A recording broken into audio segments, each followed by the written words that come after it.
Erickson John Dizon will join us here on the stage for a speech to close.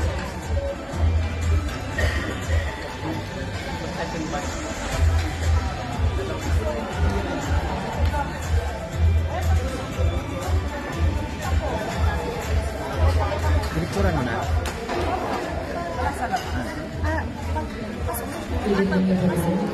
My name is Nora Rodriguez. Ako po isang Revenue Sector Management. And maraming salamat kay Sir Rally. And sa lahat, congratulations. Thank you so much. Thank you so much. Short and sweet. Next recipient is Maria. Kabayan, pag nag-abroad ka, sasampalin ka ng hirap ng buhay na akala mo dati pa chill-chill lang. Marirealize mo na yung salitang hindi pinupulot ang pera na dati naririnig mo lang sa mga magulang mo. Marirealize mo na wala kang dapat pagkatiwalaan dito, kundi sarili mo. Marirealize mo na ang 5 oras na tulog ay sapat na para may paglaban ng isang araw na pagtatrabaho. At matututo kang pahalaga ng bawat sentimong sinasahod mo. Matututo kang magtiis at magpasensya kahit minsan ikaw ang nasa tama.